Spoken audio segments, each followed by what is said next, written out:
नमस्कार, prime news देख रहे हैं आप और आपके साथ मैं हूं अब्दुल समद इसरार। उत्तराखंड प्राइम में आप सभी का स्वागत है। चलिए खबरों की शुरुआत करेंगे। कृषक संवाद कार्यक्रम में प्रधानमंत्री नरेंद्र मोदी ने वर्चुअली पीएम किसान सम्मान निधि योजना की 20वीं किस्त जारी की है। इस किस्त के अंतर्गत लगभग 9 करोड़ से ज्यादा पात्र किसानों के बैंक खातों में सीधे 2000 रुपए की राशि डीबीटी माध्यम से हस्तांतरित की गई है। पीएम मोदी ने इस अवसर पर किसानों से संवाद किया है और कहा है कि केंद्र सरकार किसानों के हित में लगातार काम कर रही है। उन्होंने ई-केवाईसी, आधार, बैंक लिंकिंग, किसान आईडी और जमीनी संबंधी दस्तावेजों को समय रहते अपडेट रखने पर विशेष जोर दिया ताकि लाभार्थी इस किस्त का लाभ बिना किसी बाधा के प्राप्त कर सके। इसके अलावा किसानों के नवीन कृषि तकनीकों और सूक्ष्म नवाचारों पर भी केंद्रित रहने का संदेश दिया। आज का कृषक संवाद कार्यक्रम किसानों के वित्तीय सशक्तिकरण यात्रा में एक महत्वपूर्ण मील का पत्थर बन गया है। ये मुख्यमंत्री पुष्कर सिंह धामी की ओर से कहा गया, क्योंकि मुख्यमंत्री पुष्कर सिंह धामी ने भी इस पूरे कार्यक्रम को वर्चुअली माध्यम से सुना, जो सीधे लाभ और संवाद दोनों का सामंजस्य प्रस्तुत करता है। इस मौके पर मुख्यमंत्री पुष्कर सिंह धामी ने देहरादून के गढ़ी कैंट स्थित सभागार में प्रधानमंत्री द्वारा डीबीटी के माध्यम से पीएम किसान सम्मान निधि योजना के अंतर्गत लाभार्थी किसानों को 20वीं किस्त की धनराशि के हस्तांतरण और कृषि संवाद कार्यक्रम में हिस्सा लिया।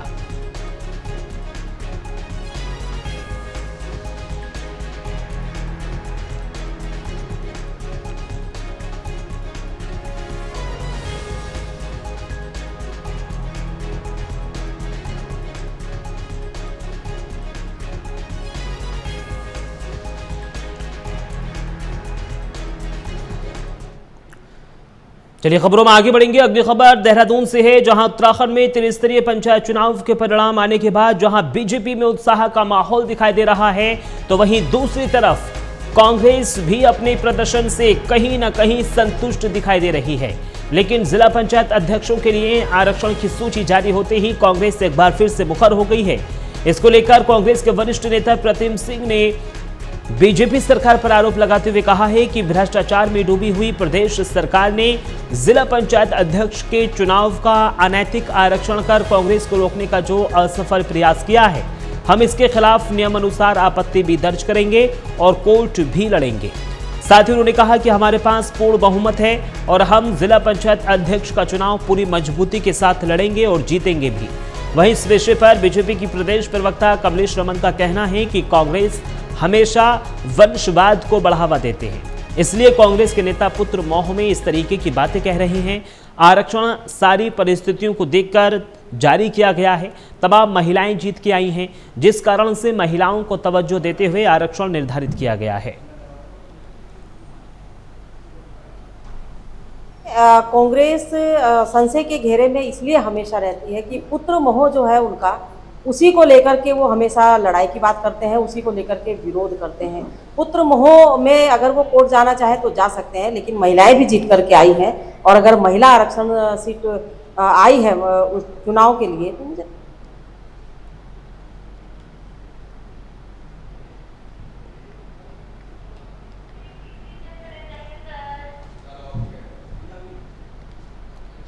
देखिए, जिला पंचायत अध्यक्ष चुनाव को लेकर कांग्रेस लगातार मुखर होते हुए नजर आ रही है। तमाम आरोप प्रत्यारोप का दौर भी जारी है। संपन्न हो चुकी है, जिसमें कि बीजेपी को बढ़त मिली है और बीजेपी कहीं ना कहीं खुश भी दिखाई दे रही है, जश्न मनाए जा रहे हैं। लेकिन वहीं जो कांग्रेस का प्रदर्शन है, कांग्रेस भी कहीं ना कहीं अपने प्रदर्शन से संतुष्ट है। हमने विगत दिनों में देखा कि जो भी चुनाव हुआ है उसमें कहीं ना कहीं कांग्रेस को ऊँकी खानी पड़ी है, लेकिन इस बार जो पंचायत चुनाव हुआ है उसमें कहीं ना कहीं कांग्रेस का जो प्रदर्शन है वो बेहतर देखने को मिला है।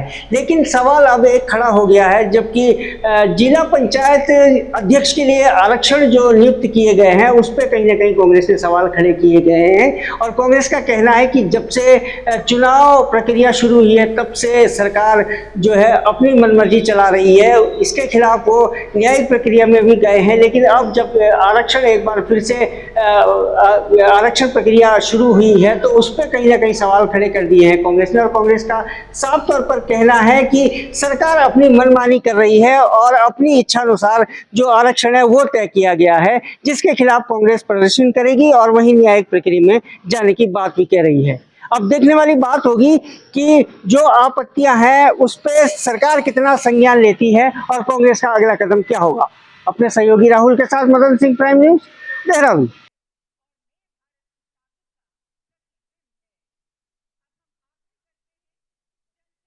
हमारे संवाददाता देहरादून से लाइव जुड़ गए हैं। मदन, आखिर क्यों आरक्षण को लेकर कांग्रेस की ओर से कटाक्ष किया जा रहा है? समझ देखिए, 83 जो पंचायत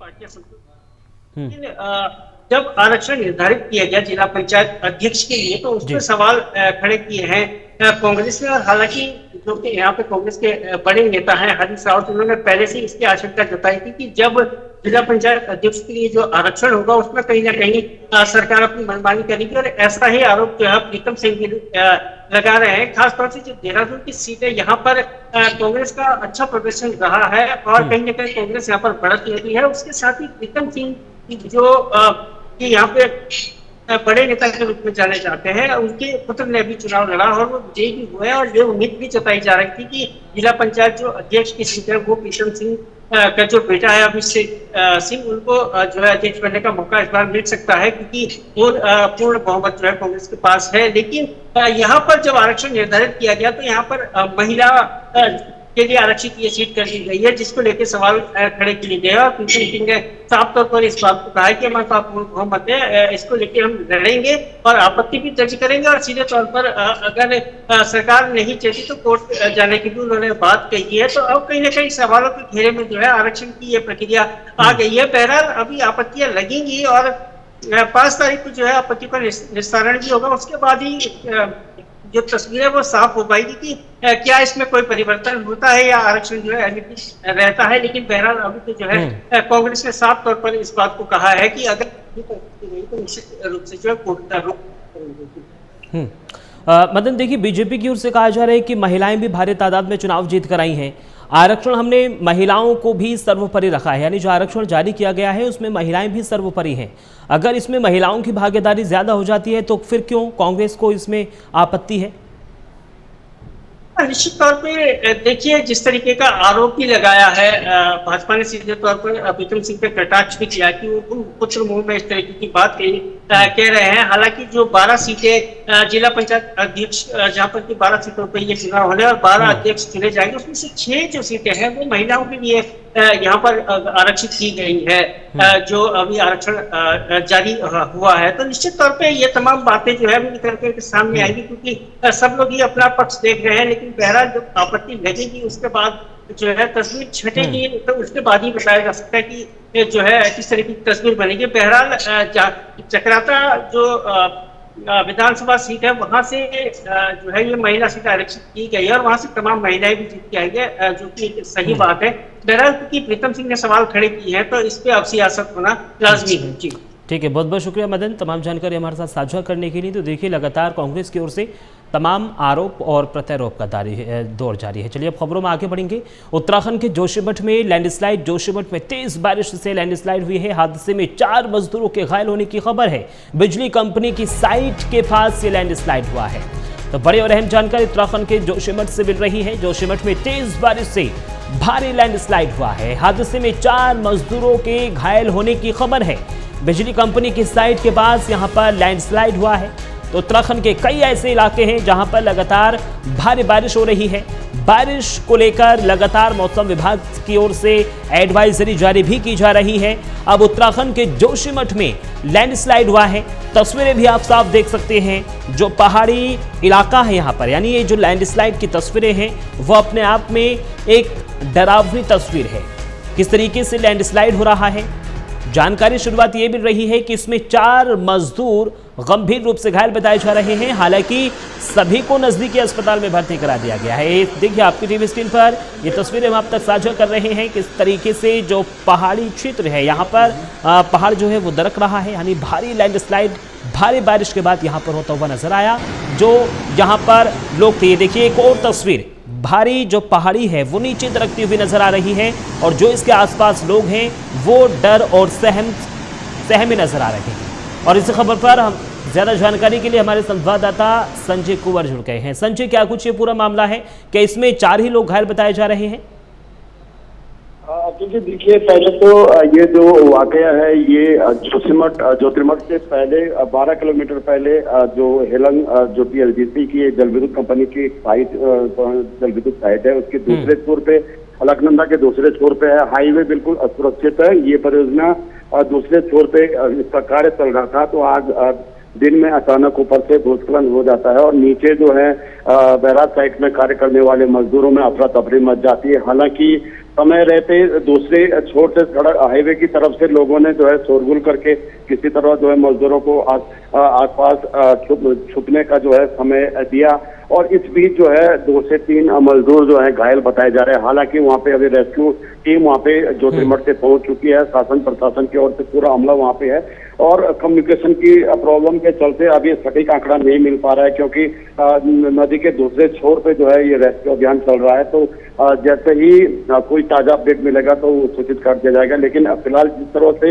इस क्षेत्र में रात की ज्यादा बारिश हो रही है मानसून की, तो दोपहर में जब धूप चमकती है तो इससे जो है पहाड़ जो है गर्म हो रहे हैं और जिसका जो है आप देख रहे हैं कि जगह जगह इस तरह से भूस्खलन की घटना बढ़ रही है, बोल्डर गिरने की घटना बढ़ रही है।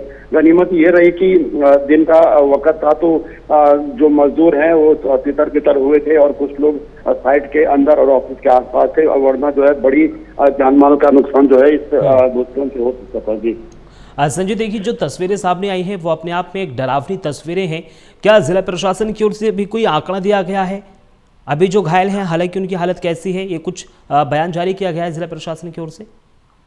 अब्दुल जी, देखिए ये जो बैराज साइट है, बैराज साइट में ये दोपहर दिन का कार्य यहाँ पे प्रगति पर था और जो इसके कार्यालय और जो अन्य जो मशीनरी जो अन्य जो सामान होता है वो अलकनंदा के दूसरे छोर पे इसका जो मेन पावर है अधिक काम करती है। इस तरफ जो है दिन की शिफ्ट में जो मजदूर काम कर रहे थे वो थे, जब ऊपर से किमाना की तरफ पहाड़ी की तरफ से जब ये भूस्खलन नीचे की ओर बढ़ा तो मजदूर हैं जो दूसरी तरफ के लोग हैं वो चिल्लाने लगे, तो इस दौरान जो है मजदूरों को भागने का मौका मिल गया। हालांकि भागम भाग में जो है 2 से 3 मजदूरों को चोटें अभी आई हुई है। अभी कितना नुकसान और मशीनरी से लेके कितना और नुकसान जो है पावर प्रोजेक्ट को हुआ है, ये जो है जब राजस्व रिपोर्ट आएगी तो उसके बाद ही पता चलेगा। फिलहाल जो है कंपनी के मजदूरों में डर का माहौल है, लोग घबराए हुए हैं मजदूर, और फिलहाल जो है यहाँ पे जो काम जो है वो रुका हुआ है और पूरा फोकस जो है कंपनी का जो है बचाव कार्य पे लगाया गया। जी संजय, मैं आपसे ये भी जानना चाहूंगा, जो मजदूर यहाँ पर काम कर रहे थे क्या उनको एक सुरक्षित स्थान पर भेज दिया गया है? बिल्कुल, बैराज साइट में 2 शिफ्टों में काम चलता है और अब जबकि दोपहर में ठीक 11 बजे के आसपास की ये घटना बताई जा रही है। और इसके बाद जो है सारे जो बैराज साइट के मजदूर हैं, डैम साइड के मजदूर है, उनको दूसरे छोर पे जो है कंपनी के जो हट्स हैं वहाँ पे एकत्रित कर दिया गया है और जो जिनको हल्की चोटें आई थी तो उनको कंपनी के ही जो MH जो हॉस्पिटल होता है वहाँ पे उनका उपचार चल रहा है। जी संजय, सुरक्षा व्यवस्था की अगर बात कर ली जाए तो क्या जो सड़कें हैं उनको सुरक्षित यानी बंद कर दिया गया, आवागमन को बाधित किया गया यहाँ पर? अब्दुल जी, देखिए ये जो मामला है ये जो बद्रीनाथ हाईवे है हेलन के समीप दूसरे छोर पर है। हाईवे बिल्कुल दुरुस्त है, सुचारू है, हाईवे को कोई नुकसान नहीं पहुंचा है। अलकनंदा नदी के दूसरे छोर पे ये डैम बैराज साइट यहाँ पे Alaknanda Vishnugarh hydro power project की चल रही है। तो जो नुकसान हुआ है पावर प्रोजेक्ट का नुकसान है और 2 से 3 मजदूर घायल है। हाईवे बिल्कुल सुरक्षित है, 4 धाम की यात्रा बिल्कुल सुचारू रूप से चल रही है। जी ठीक है, बहुत बहुत शुक्रिया संजय तमाम जानकारी हमारे साथ साझा करने के लिए। चलिए अब खबरों में आगे बढ़ेंगे। उत्तराखंड में सड़क खोदाई के लिए नई नीति PWD विभाग जल्द लाएगा। नई नीति अब केवल 2 महीने का मिलेगा समय। सीएम धामी की कैबिनेट में ये प्रस्ताव लाया जाएगा। नीति के दायरे में निर्माण संबंधी विभाग भी आएंगे। तो देखिए, उत्तराखंड में अब सड़क खोदाई को लेकर अनियमितता और देरी पर लगाम लगने की तैयारी है। PWD विभाग जल्द ही एक नई नीति लेकर आ रहा है जिससे सड़क खोदाई के नियम पहले से कई ज्यादा सख्त और स्पष्ट हो जाएंगे। खास बात यह है कि इस नीति के तहत अब किसी भी एजेंसी को सड़क खोदने के लिए केवल 2 महीने का समय मिलेगा। तय अवधि में काम पूरा करना होगा, वरना कार्यवाही तय मानी जाएगी। मुख्यमंत्री पुष्कर सिंह धामी की अध्यक्षता में होने वाली अगली कैबिनेट बैठक में इस प्रस्ताव को मंजूरी के लिए लाया जाएगा। इस नीति के दायरे में जल संस्थान, जल निगम, ऊर्जा निगम, गैस पाइपलाइन कंपनियां और संचार सेवा प्रदाता जैसे तमाम निर्माण संबंधित विभाग और एजेंसियां शामिल होंगी। उद्देश्य साफ है, बार बार सड़कें खोदने और अधूरे पड़े कामों से होने वाली परेशानियों को खत्म करना और आमजन को बेहतर सड़क सुविधाएं देना। इस नीति के लागू होने के बाद उम्मीद की जा रही है कि सड़क खोदाई से जुड़ी लापरवाहियां इतिहास बनेंगी।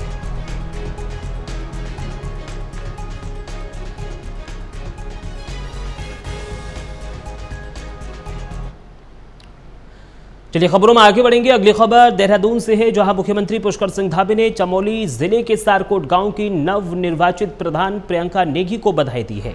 प्रियंका नेगी ने अपने गांव में प्रधान पद का चुनाव जीतकर एक मिसाल कायम की है। सीएम धामी ने कहा है कि ये गर्व की बात है कि ग्रामीणों ने एक पढ़ी लिखी युवा लड़की को अपना प्रतिनिधि चुना है। इससे न केवल गांव का विकास होगा, बल्कि युवाओं में नेतृत्व की भावना भी मजबूत होगी। सीएम धामी ने इस मौके पर पूरे सारकोट गांव के निवासियों को भी बधाई दी है और कहा है कि ऐसी सोच ही उत्तराखंड को एक सशक्त राज्य बनाएगी।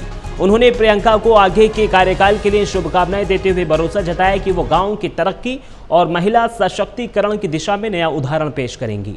प्रियंका की जीत को प्रदेश भर में युवाओं और खासकर लड़कियों के लिए एक प्रेरणा के रूप में देखा जा रहा है।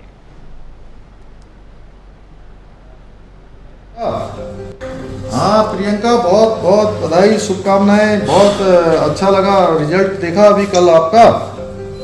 जी सर, धन्यवाद सर। चलिए, बहुत अच्छा बनाना है सारकोट को हम लोगों को, है ना? जी सर। हाँ, बहुत अच्छा बनाना है और आपने बहुत अच्छा कल स्टेटमेंट भी दिया कि हाँ प्रियंका, बहुत बहुत बधाई, शुभकामनाएं। बहुत अच्छा लगा रिजल्ट देखा अभी कल आपका। चलिए खबरों में आगे बढ़ेंगे। देहरादून से बड़ी खबर मिल रही है। हरक सिंह रावत को नैनीताल हाईकोर्ट से बड़ी राहत मिली है। सहसपुर भूमि प्रकरण में ईडी के चार्जशीट पर रोक लग गई है। हाईकोर्ट ने आरोप पत्र पर फिलहाल रोक लगा दी है। हरक सिंह रावत की याचिका पर कोर्ट का फैसला है। तो देखिए देहरादून से बड़ी खबर, जहां पूर्व कैबिनेट मंत्री हरक सिंह रावत को नैनीताल हाईकोर्ट से बड़ी राहत मिली है। सहसपुर भूमि प्रकरण में प्रवर्तन निदेशालय द्वारा दाखिल चार्जशीट पर हाईकोर्ट ने फिलहाल रोक लगा दी है। ये फैसला हरक सिंह रावत की ओर से दायर याचिका पर सुनवाई के दौरान आया है। कोर्ट ने निर्देश दिया है कि जब तक मामले की अगली सुनवाई नहीं होती, तब तक ईडी द्वारा दाखिल आरोप पत्र पर कोई कार्रवाई नहीं की जाएगी। इस फैसले को हरक सिंह रावत के लिए एक बड़ी कानूनी राहत मानी जा रही है, क्योंकि इस प्रकरण को लेकर उन पर लंबे समय से राजनीतिक और कानूनी दबाव बना हुआ था।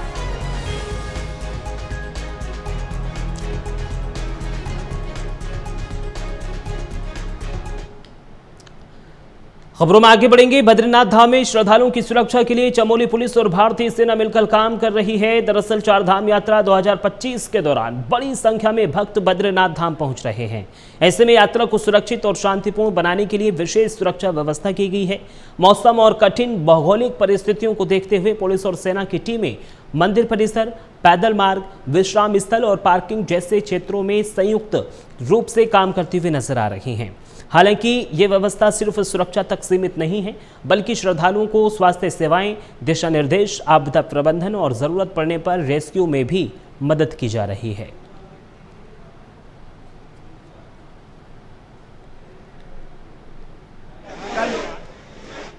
चलिए खबरों में आगे बढ़ेंगे। कोटद्वार से एक अहम खबर सामने आ रही है। वर्षों से बंद पड़ा नॉर्थ कॉर्बेट रिजॉर्ट अब पुनर्जीवित हो सकता है। उत्तराखंड विधानसभा अध्यक्ष रितु खंडूरी ने इस दिशा में पहल करते हुए कहा है कि वो पर्यटन मंत्री सतपाल महाराज से इस मुद्दे पर बातचीत करेंगी और रिजॉर्ट को फिर से शुरू करवाने की मांग रखेंगी। गौरतलब है कि करोड़ों रुपए की लागत से बना ये रिजॉर्ट कभी कोटद्वार क्षेत्र में पर्यटन विकास की बड़ी उम्मीद माना जाता था, लेकिन लंबे समय से बंद पड़ा है और अपनी उपयोगिता खोता जा रहा है। ऋतु खंडूरी ने साफ कहा है कि सरकार को इसे फिर से पर्यटन गतिविधियों के लिए संचालित करना चाहिए, ताकि न केवल क्षेत्र का विकास हो, बल्कि स्थानीय युवाओं को भी रोजगार के नए अवसर मिले। उन्होंने उम्मीद जताई कि राज्य सरकार इस प्रस्ताव पर सकारात्मक विचार करेगी और जल्द ही नॉर्थ कॉर्बेट रिजर्व को नए जीवन के साथ शुरू किया जाएगा। इस मुद्दे को कैबिनेट स्तर पर भी उठाया जा सकता है।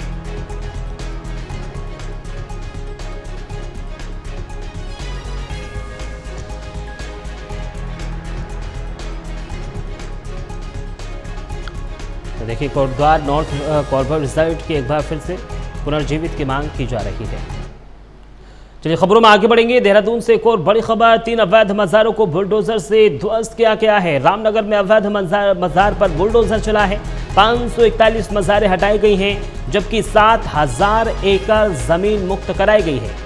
तो देखिए नैनीताल जिले के कॉर्पोरेट सिटी रामनगर क्षेत्र में अवैध रूप से बनाई गई 3 अवैध मज़ारों को आज धामी सरकार ने बुलडोजर से ध्वस्त कर दिया है। यह अवैध मज़ारें 2 हफ्ते पूर्व चिन्हित की गई थी और इन्हें प्रशासन द्वारा नोटिस भी दिया गया था। जानकारी के मुताबिक उत्तराखंड में धामी सरकार का सरकारी भूमि पर अवैध धार्मिक संरचनाओं और कब्जे के खिलाफ अभियान पंचायत चुनावों के बाद फिर से शुरू हो गया है। मुख्यमंत्री पुष्कर सिंह धामी ने पिछले दिनों कहा था कि सरकारी भूमि पर अतिक्रमण के खिलाफ अभियान थमा नहीं है। तो देखिए बुलडोजर से लगातार ये अवैध मज़ार हटाने की जो कार्रवाई है वो की जा रही है। एक के बाद एक लगातार जो अवैध मज़ार हैं उनको ध्वस्त किया जा रहा है बुलडोजर के माध्यम से। कहा यह भी जा रहा है कि प्रशासन की ओर से 3 दिन पहले नोटिस चस्पा किया गया था, लेकिन आज बुलडोजर की ओर से सभी मज़ारों को ध्वस्त किया जा चुका है।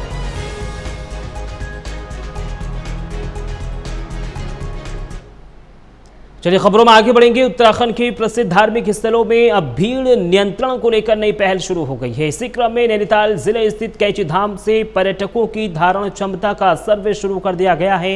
ये सर्वे इस बात का आंकलन करेगा कि एक समय में कितने श्रद्धालु या पर्यटक मंदिर परिसर और आसपास के क्षेत्र में सुरक्षित रूप से मौजूद रह सकते हैं।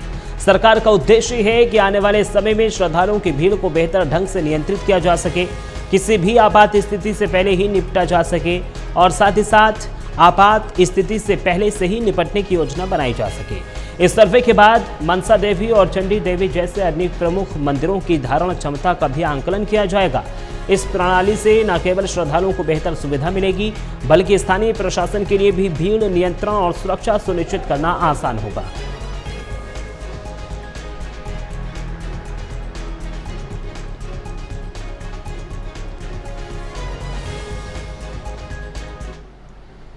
चलिए खबरों में आगे बढ़ेंगे। अगली खबर डोईवाला से है, जहां बीएसएफ ट्रेनिंग सेंटर से पर्वतारोहण के लिए 25 सदस्यीय दल रवाना हुआ है। बीएसएफ के आईजी आईपीएस अधिकारी अशोक कुमार ने फ्लैग ऑफ किया। गौरतलब है कि पर्वतारोहण अभियान दल का नेतृत्व 7 बार के पर्वतारोही पद्म पुरस्कार से सम्मानित डिप्टी कमांडेंट लवराज सिंह करेंगे। लद्दाख और हिमाचल प्रदेश की ऊंची चोटियों को टीम फतेह करेगी। स्वच्छता अभियान टीम चलाएगी, जिसमें महिला जवान भी शामिल हैं।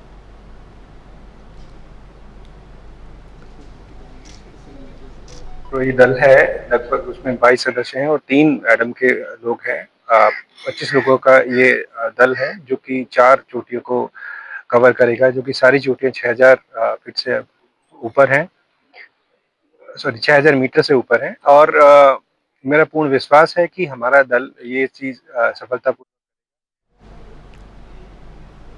उत्तराखंड में मानव और वन्यजीव संघर्ष की तमाम घटनाएं होती रहती हैं। इसको लेकर स्थानीय लोगों ने कई बार रोष भी व्यक्त किया है। इस मामले पर प्रमुख वन संरक्षक खौफ समीर सिन्हा का कहना है कि हमें इस विषय को रिएक्टिव तौर पर नहीं सोचना चाहिए। इसके लिए शॉर्ट टर्म और लॉन्ग टर्म कार्य योजना बनानी चाहिए, जिस पर हमारा विभाग कार्य कर रहा है। अलग अलग प्रजातियों के लिए अलग अलग योजना पर कार्य किया जा रहा है। जो अति संवेदनशील क्षेत्र है, वहां पर तमाम आधुनिक उपकरण भेजे जा रहे हैं। वहीं इसके लिए एक विशेष सेल का भी गठन किया गया है। देखिए, मानव वन्यजीव संघर्ष का जो मुद्दा है, ये उत्तराखंड के लिए निश्चित रूप से संवेदनशील है और हमारा ये प्रयास है कि जो भी इसमें हम कार्य करें वो रिएक्टिव मोड में न करके उसकी एक इस प्रकार से तैयारी करें जिसमें कुछ शॉर्ट टर्म हमारे प्रयास भी हैं, कुछ लॉन्ग टर्म प्रयास भी है और इसीलिए एक रणनीति बनाकर इस पर काम किया जा रहा है। सबसे पहले तो हमने पूरी राज्य के लिए एक स्ट्रेटजी प्लान बनाया है। उसके अनुसार हमने पिछले 25 सालों का जो विवरण है मानव वन्यजीव संघर्ष का अपने प्रदेश में, उसका बहुत गहनता से विश्लेषण किया है।